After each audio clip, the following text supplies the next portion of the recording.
దేవుని నామానికి స్తోత్రం. హల్లెలూయా. ప్రభువైన యేసుక్రీస్తు నామములో అందరికీ కూడా నా హృదయపూర్వకమైన వందనాలు. ఫిలిప్పీయులకు రాసిన పత్రిక 2:21.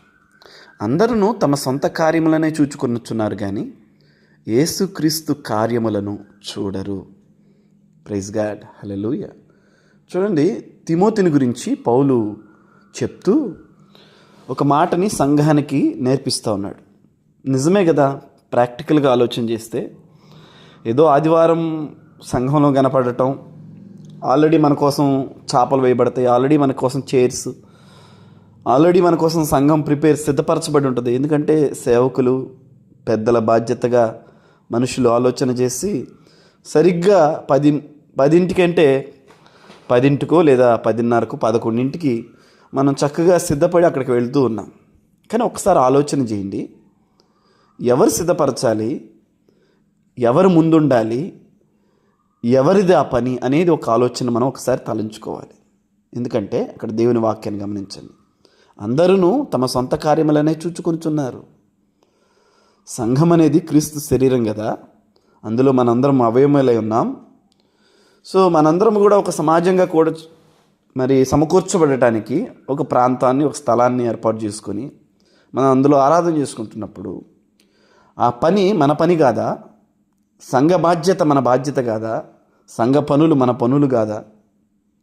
ఆలోచన చేయండి. ఎందుకంటే మరి భూమి మీద తెల్లవారు లేచిన కాడి నుంచి మనం నిద్రపోయేంత వరకు కూడా మనం అప్పగించుకుంటే అనేకమైన పనులు మనకు ఉంటాయి. ఎందుకంటే ఆలోచన చేస్తే ఎన్నో పనులు గుర్తొస్తాయి. నిజమే, ఎన్నో పనుల్లో మనం ఎంగేజ్ అయిపోతూ ఉన్నాం ప్రతిదినం. ఒక్కసారి ఆలోచన చేయాలి. దేవుడు మనల్ని ప్రేమించి 7 దినాలు ఇచ్చినప్పుడు ఆ 7వ దినాన దేవుని సన్నిధిలోకి వెళ్ళి స్తుతించడం మనం అయితే అభ్యసించుకున్నాం.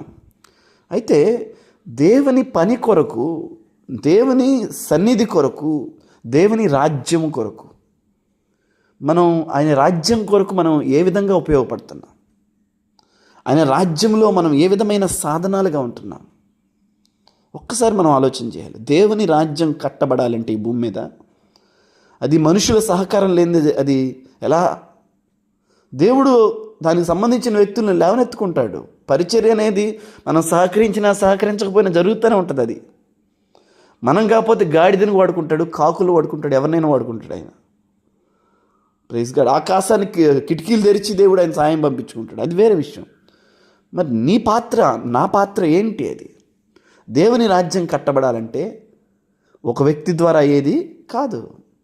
కావాలనుకుంటే ఆయన ఒక్క వ్యక్తి ద్వారా కట్టుకుంటాడు. అరణ్యములో యోహాను కేకలు వేస్తుంటే అరణ్యంలోనికి రప్పించిన దేవుడు ఆయన. కనుక అయితే మనము విలువలేని వ్యక్తులం అయిపోకూడదు కదా. విలువైన పాత్రగా మనం ఆయన సన్నిధిలో ఉపయోగపడే వ్యక్తులుగా ఉండాలి కదా. అర్హమైన పాత్రగా దేవుని సన్నిధిలో నిలబడి దేవుని రాజ్య సువార్తను ఇతరులకు ప్రకటించే విధంగా కానీ, ప్రకటించుతున్న వారికి సహకరించే విధంగా కానీ మన బాధ్యత కదా. మరి దేవుని రాజ్యం కొరకు, ఆయన సంఘం కొరకు, ఆయన సన్నిధి కొరకు మనం ఏ విధంగా కష్టపడుతున్నాం? మన efforts ఇస్తున్నామా?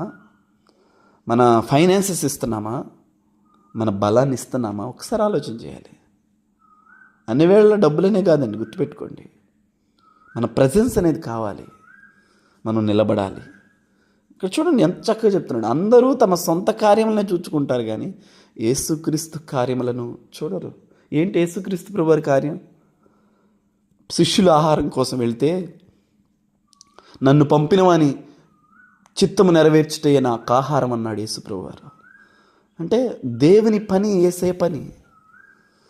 So let's get involved. మనం పాలిభాగస్థం అవుదాం దేవుని రాజ్యంలో, దేవుని పనిలో. అప్పుడు సేవ చేసేవారికి, పరిచర్లో ఉన్నవారికి అది ఎంతో ప్రయోజనకరంగా, దేవునికి మహిమకరంగా ఉంటుంది, మనకు ఆశీర్వాదకరంగా ఉంటుంది. ఆమేన్. గాడ్ బ్లెస్ యు ఆల్ అండి.